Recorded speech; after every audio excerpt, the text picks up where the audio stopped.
स्वामी विवेकानंद भारतीय संस्कृति और आध्यात्मिक चेतना के एक महान प्रचारक थे।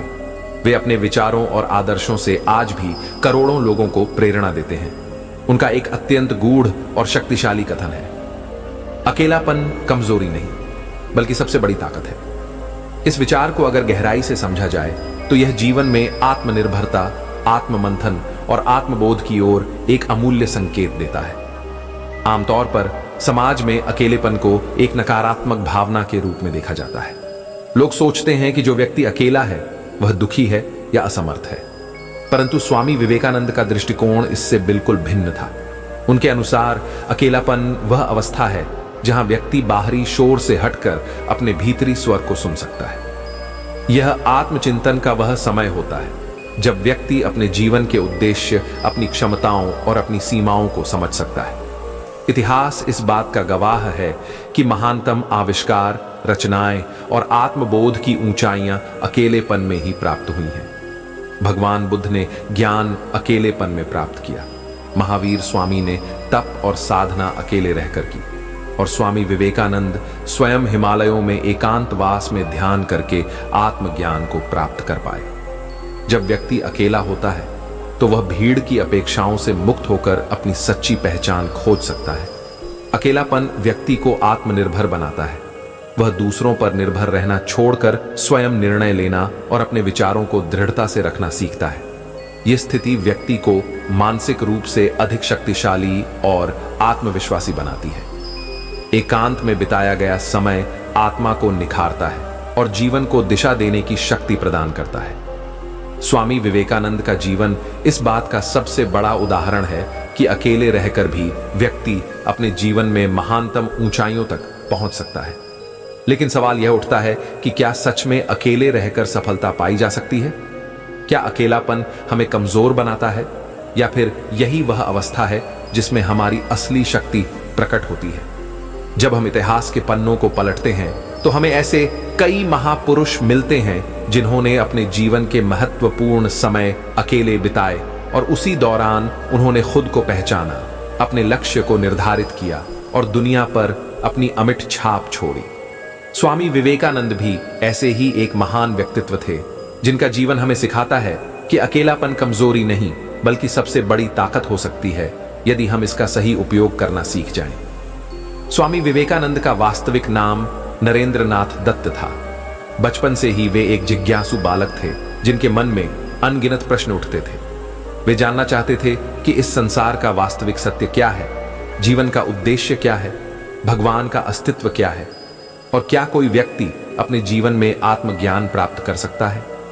इन प्रश्नों का उत्तर खोजने के लिए वे कई संतों और विद्वानों के पास गए, लेकिन कोई भी उनकी जिज्ञासा को पूरी तरह शांत नहीं कर पाया। अंततः उनकी मुलाकात रामकृष्ण परमहंस से हुई, जिन्होंने उन्हें वास्तविक आध्यात्मिक ज्ञान की ओर अग्रसर किया। लेकिन यह यात्रा आसान नहीं थी। उन्होंने अपने जीवन के कई महत्वपूर्ण वर्ष अकेले रहकर बिताए। जब विवेकानंद के पिता का देहांत हुआ तब उनका परिवार बहुत कठिन समय से गुजरा। घर की आर्थिक स्थिति खराब हो गई। मां और भाइयों के लिए भोजन तक जुटाना मुश्किल हो गया। यह वह समय था जब उन्हें एहसास हुआ कि जीवन केवल सुख सुविधाओं और भौतिक चीजों से नहीं चलता, बल्कि आत्मबल और मानसिक शक्ति ही व्यक्ति को हर कठिनाई से निकाल सकती है। इस कठिन समय में उन्होंने खुद को अकेले रहने और आत्मनिरीक्षण करने की आदत डाल ली। उन्होंने महसूस किया कि अकेले रहना कमजोरी नहीं बल्कि खुद को बेहतर बनाने का एक अवसर है।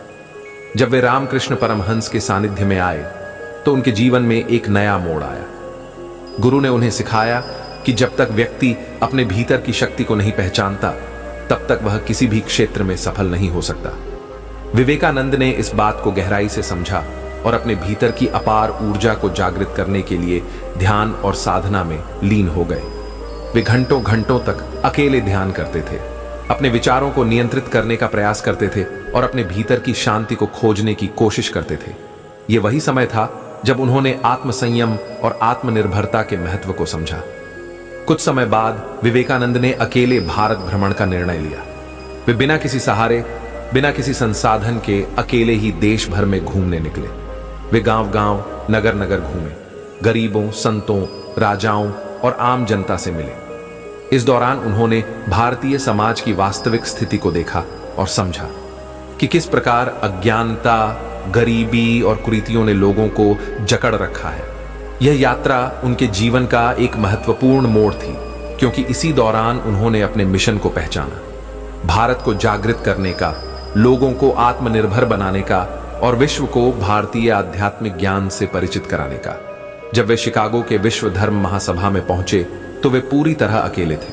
उनके पास न धन था, न कोई जान पहचान, न ही कोई विशेष संसाधन, लेकिन उनके पास जो था वह था आत्मबल, आत्मविश्वास और अपने विचारों की शक्ति।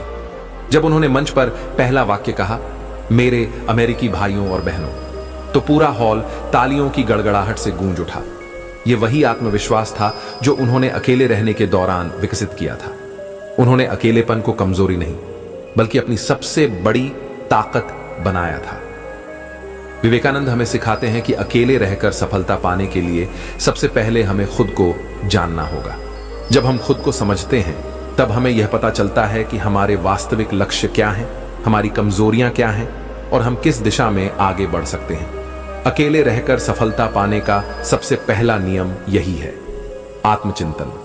जब व्यक्ति अकेले होता है तो वह अपनी गलतियों पर विचार कर सकता है, अपने विचारों को स्पष्ट कर सकता है और जीवन की उन सच्चाई से परिचित हो सकता है जिनसे भीड़ में रहकर कभी परिचित नहीं हो पाता। अकेले रहने का दूसरा सबसे बड़ा लाभ यह है कि व्यक्ति अपने ज्ञान को बढ़ा सकता है। विवेकानंद हमेशा पढ़ने और सीखने पर जोर देते थे। उनका मानना था कि यदि व्यक्ति अकेले रहने के समय का सही उपयोग करे तो वह अपने ज्ञान और कौशल को इतना बढ़ा सकता है कि दुनिया उसकी कद्र करने लगे। आज के समय में सोशल मीडिया और बाहरी दुनिया के आकर्षण हमें खुद से दूर कर देते हैं। अगर हम सच में सफल होना चाहते हैं तो हमें इन चीजों से दूरी बनानी होगी और अपने अकेलेपन को अपने विकास के लिए इस्तेमाल करना होगा। विवेकानंद हमें यह भी सिखाते हैं कि ध्यान और आत्मसंयम अकेले रहने के दौरान सीखने वाली सबसे महत्वपूर्ण चीजें हैं। वे कहते थे कि मनुष्य का मन सबसे बड़ा मित्र भी हो सकता है और सबसे बड़ा शत्रु भी।